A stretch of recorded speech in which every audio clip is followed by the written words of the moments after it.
В сегодняшнем видео мы расскажем вам о человеке, который пережил смертный приговор. История счастливчика, который пережил смертный приговор, никуда не убежит.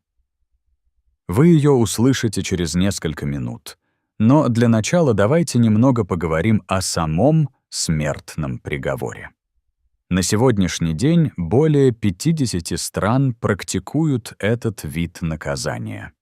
Сейчас сосредоточимся на том, что происходит перед самой казнью.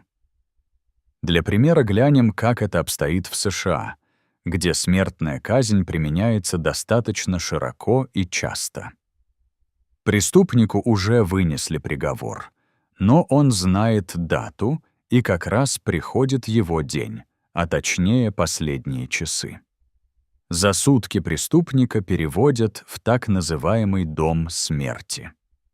Именно там будет проводиться казнь. Его тщательно обыскивают, чтобы человек не смог ничего вытворить. Также в момент перевода в дом смерти заключенный обычно в последний раз видит солнечный свет. Теперь преступник находится в специальной одиночной камере, которая оборудована лучше, чем обычная тюремная камера. За ним отныне пристально следят охранники. В 9 вечера звучит команда отбоя. Это последний шанс поспать за всю жизнь. Но получается это не у многих, что неудивительно. Многие заключенные не ложатся и размышляют о жизни. В 4:30 утра заключенного будет. Почему так рано? Чтобы он успел со всеми попрощаться. До 8 утра у него есть время провести время с семьей и друзьями, а также написать прощальное письмо.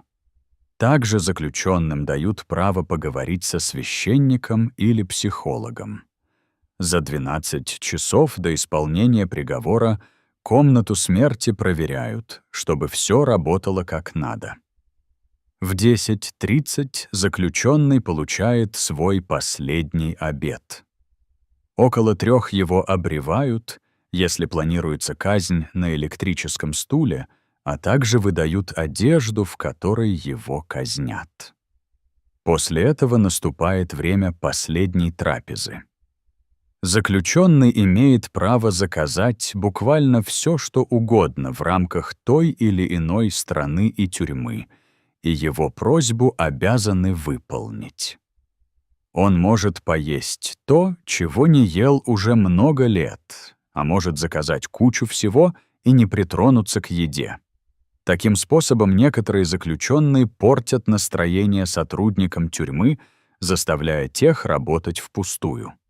К 5 часам прибывают люди, которые хотят стать свидетелями исполнения смертного приговора, если такое возможно. В зависимости от ситуации это могут быть журналисты, близкие люди и даже незнакомцы. Сам приговор исполняется вечером с 6 до 9 часов. Преступник выходит из камеры и идет к комнате смерти, где уже все готово. Вскоре заключенного казнят. Возможно, многое из того, что я рассказал, проделал Вилли Фрэнсис, человек, о котором вам точно будет интересно узнать. Наверняка он также готовился к исполнению приговора, получал последнюю трапезу и так далее, однако казнить его так и не удалось. 1944 год. Луизиана. Хозяина местной аптеки, Эндрю Томаса, обнаруживают застреленным. Спустя 9 месяцев следствия делает вывод, что преступник Вилли Фрэнсис, молодой 16-летний парень. У парня был мотив. Эндрю уволил его, и тот решил отомстить. Да и к тому же у него нашли улику. Вилли не догадался избавиться от бумажника Томаса, который он взял после совершения преступления. Фрэнсиса признали виновным и приговорили к казни через электрический стул. Она должна была состояться в мае 46-го. Фрэнсиса привязали к стулу. Тот заработал, но Вилли внезапно закричал: «Выключите это! Дайте мне дышать, черт возьми!» Палачи были шокированы. Они тут же выключили электричество, отвязали заключенного и отправили обратно в камеру смертников. Само собой, Вилли нехило поджарился, но остался жив. Это был первый случай в истории, когда человек пережил смертный приговор на электрическом стуле. Но как так вышло? Оказалось, все дело в алкоголе. После проведения экспертизы обнаружили, что в стуле был испорчен один из контактов. Его устанавливал тюремный охранник, который был очень пьяным. В итоге мощность была несмертельной. Адвокат Вилли решил, что это шанс освободить своего клиента от смертного приговора, и начал просить заменить все это дело на пожизненное. Однако он никого не убедил. Почти ровно через год после того уникального случая Вилли снова отправили на электрический стул а этот раз все сработало как надо. Случай Вилли Фрэнсиса на 100% можно назвать невероятным, однако он и уникален. Пережить казнь на электрическом стуле — это не самое безумное, что может случиться. Все-таки тут действительно многое зависит от работы самого стула. Но что насчет, чтобы пережить расстрел, причем? Речь идет далеко не об одной пуле. Именно это произошло с Венцелао Магуэлем, мексиканским студентом. В мае 1915-го он участвовал в беспорядках и сражался на стороне мятежников. Как и многих других участников беспорядков, его арестовали и приговорили к расстрелу. Солдаты поставили его к стене, выстрелили 9 раз, затем произвели контрольный выстрел в голову. Казалось бы, пережить такое нереально, но Венцелао оказался каким-то терминатором. Он выжил. А когда расстрельная бригада ушла, Венцелао дождался темноты, прополз с 3-го квартала и смог добраться до своих товарищей, которые оказали ему помощь. В дальнейшем никаких обвинений ему не выносили. Само собой, Венцелао было не узнать после такой казни. Его лицо изменилось. 10 пуль — это не шутки. Удивительно и то, что Венцелао не только пережил этот ад, но и впоследствии прожил долгую жизнь и умер лишь в 86 лет. В давние времена казнили в основном не через расстрелы, а через повешение. Так поступили с Джозефом Семмерем, который жил в конце XVIII века. Ему и его банде были предъявлены обвинения в ограблении дома женщины и убийстве полицейского. Другие члены банды, включая главаря, были оправданы из-за недостатка улик, а Джозефа опознала женщина. Его признали виновным и приговорили к смертной казни через повешение. Казнили его вместе с другим преступником. С ним вопросов не возникло, а веревка Джозефа лопнула. Он упал, вывихнул лодыжку и потерял сознание. Палач тут же притащил другую веревку. Джозефа вновь попытались казнить, но и вторая попытка провалилась. Петля соскользнула с шеи, и Джозеф коснулся ногами земли. Палач приготовил третью веревку, и, конечно же, она лопнула.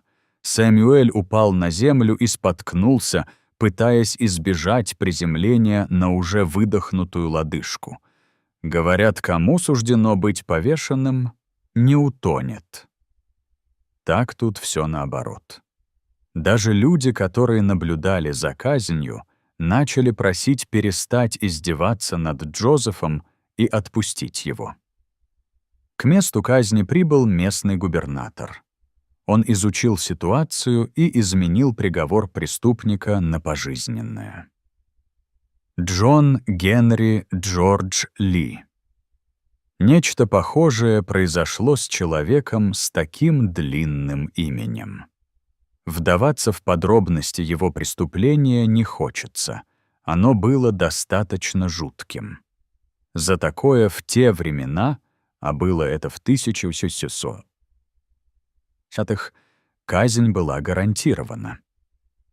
Джона Ли отправили на эшафот. Если вы не знали, это помост для казни. На эшафоте обычно вешают, и именно это собирались делать Джоном. Его палачом был некий Джейми Берри, профессионал своего дела, который всегда идеально проводил приговоры в исполнении. Но в тот день что-то пошло не так. Джон должен был провалиться сквозь люк, который должен был открыться. Но люк не открывался. Палач толкал рычаг, но все было без толку. Тогда Джона увели, а устройство попросили осмотреть. Оказалось, без преступника оно работало идеально, и люк открывался как положено. И вернули на эшафота, и люк снова не открылся, Джона опять увели. Следующие 20 минут несколько рабочих смазывали и тестировали аппарат, который каждый раз срабатывал идеально. Говорят, что, тестируя люк, сам палач провалился в люк и подвернул ногу. С третьего раза тоже ничего не вышло. Публика гневалась, ведь тогда публичные казни были целым мероприятием и развлечением, а тут все шло не по плану. Палач устал дергать рычаг, да и самого Джона уже это напрягало. Все расценили это как знак. Секретарь суда приказал отменить казнь и перевести Джона в камеру. Назначить новую казнь все посчитали бессмысленным и аморальным, поэтому наказание заменили пожизненным заключением. Мэгги Диксон. Но не думайте, что казни через повешенное всегда происходили так криво и косо. Это были редчайшие исключения из правил. В основном все работало как надо, и Мэгги Диксон об этом хорошо говорит. Девушка из XVIII века совершила жуткое преступление, но в подробности давайте не вдаваться. Важна речь в том, что преступление раскрыли, а Мэгги приговорили к смертной казни. Мэгги повесили, и, в отличие от предыдущих историй, все пошло как надо. Врач зафиксировал смерть, а тело положили в гроб. И тут произошло нечто невероятное и даже мистическое. Крышка гроба шевельнулась, а изнутри послышался стон. Диксон была жива. Ее тут же достали, а через час она стояла на ногах и могла самостоятельно ходить. Видимо, люди посчитали, что этого достаточно, поэтому вскоре сняли с нее все обвинения. Кому-то может показаться, что повешение — это что-то из давних времен. И сейчас это не практикуется. На самом деле это не так. Такой вид смертного приговора сейчас применяется в Иране, Ираке, Эмиратах, Египте, Южном Судане, Сингапуре, Бангладеш и не только. Электрический стул, как вид смертной казни, наоборот, куда более ограничен. Его используют только в США. Вдобавок, там активно используют казнь через инъекцию. Такое же наказание может ждать преступников во Вьетнаме и Китае. В разных странах не только используются разные способы. То, что, например, в одной стране не считается очень тяжким преступлением, в другой вполне может тянуть на смертный приговор. Например, в Китае не щадят коррупционеров, а в исламских странах казнят за оскорбление пророка. Во многих странах смертной казнью ее используют в случае, когда преступник совершил злодеяние в отношении ребенка, а за преступление против государства, шпионаж, измену, мятеж и подобное казнят во многих странах, где есть такая мера наказания. Надеюсь, что вам было интересно. Если так, то ставьте лайк и подписывайтесь.